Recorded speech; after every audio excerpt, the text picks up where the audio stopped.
It's often said it doesn't matter what you know, but who you know. A good network can provide unlimited benefits and opportunities in various aspects of life. Networking is super important for someone who's ambitious and looking for career progression. But when it comes to networking, working moms often think, oh, but I don't have the time, which is true.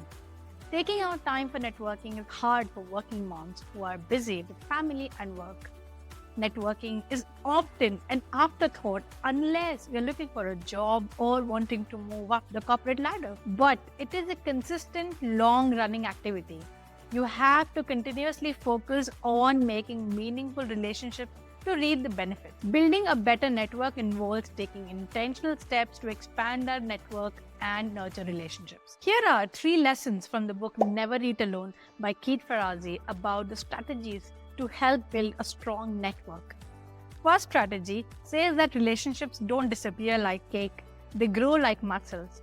There is a great analogy in the book to describe how relationships actually work, which is a good thing to know before you start building them.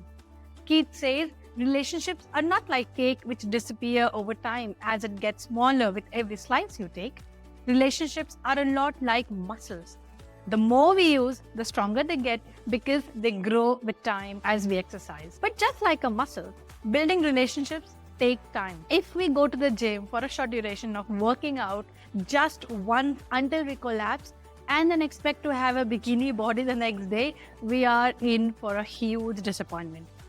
Instead, if we show up to the gym twice a week for a year and are generous with how we treat our muscles by giving them loads of breaks and eating well, we'll reap the rewards of a good body.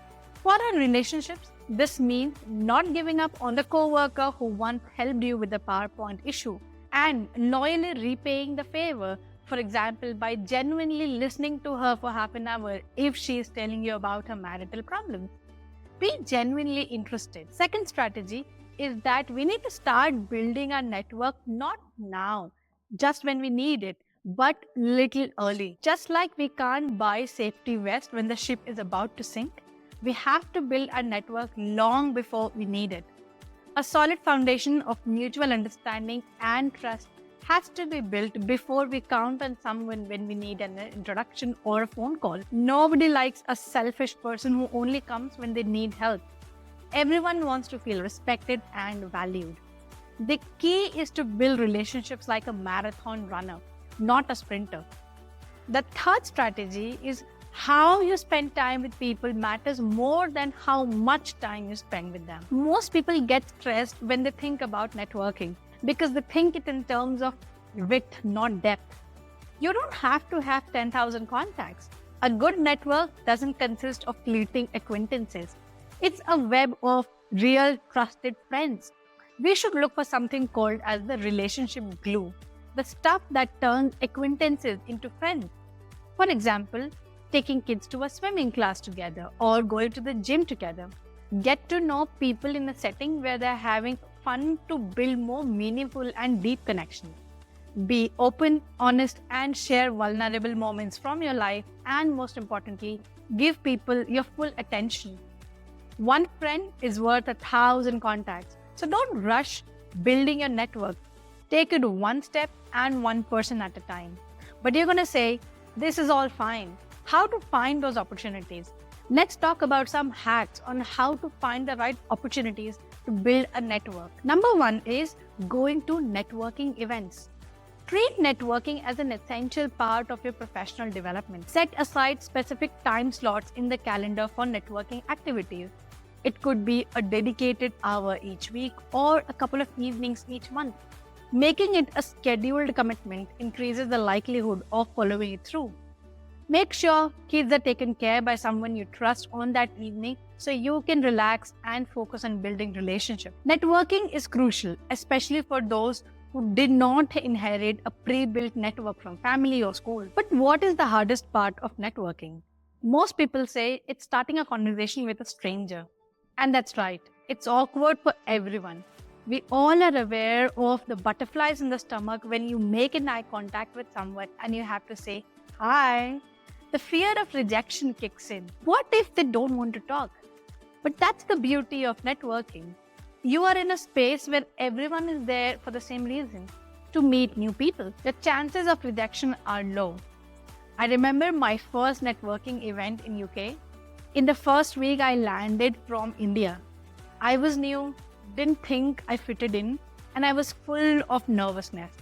I walked around, got some water and snacks, and felt increasingly alone. I decided to go back home because it was dreadful.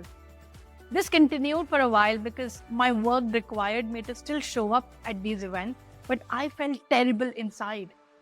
After a few such occurrences, it hit me. If I was feeling this way, others are probably too. That gave me the confidence to approach someone at the next event I went. We formed a group, and by the end of the night, we were gathering others who were on their own, and the relief on their faces was unforgettable. Once you've broken the ice, the next challenge is turning that conversation into something more meaningful. The key to this? Be interested. Ask questions they'd be interested in. It should be about them, not you. For example, I once met the CEO of a small retail company and I asked questions about direct to customer, going online, how to set up a business, and the conversation went on for a good 20 minutes. Finally, there is a closing conversation, which can be as daunting as starting one. You don't have to lie, you can just be honest. Networking is about meeting multiple people. So simply say you're going to continue circulating and maybe you offer to introduce them to someone else they'd be interested in because by now you already know a little bit about them. Number 2, leverage technology. If going out is not possible, take advantage of technology to connect with others. Participate in virtual networking events, webinars, or online communities where you engage with professionals from the comfort of your home. Use video conferencing tools to have virtual coffee chats or informational interviews, which can save time on commuting. It may not be the same as a networking event, but it's still worth trying. Utilize lunch breaks. This is the crux of Never Eat Alone, to make use of the lunch breaks for networking. Schedule coffee or lunch meetings with the professionals you want to connect or attend networking events during this time. Maximize the limited free time you have during the workday to make meaningful connections. As a working mom, taking out time from your day can be tough, and therefore this can prove to be a really good option. If nothing works out, at least you've come to know about a new restaurant. Lastly, look for opportunities to combine networking with other things. For instance, if you attend your child's extracurricular events or school functions, use that time to connect with other parents who may be professionals in your field. You can strike meaningful conversations and build relationships while still fulfilling your parental duties. Remember, networking doesn't have to be time-consuming. Even small, consistent efforts can yield significant results over time. Be patient, adaptable, and open to making connections whenever and wherever possible to boost your career. If you're looking more ways on how to level up your career as a working mom, please do check out this video I made earlier. Thank you so much for watching. Hope to see you in the next video. Until then, take care and bye-bye.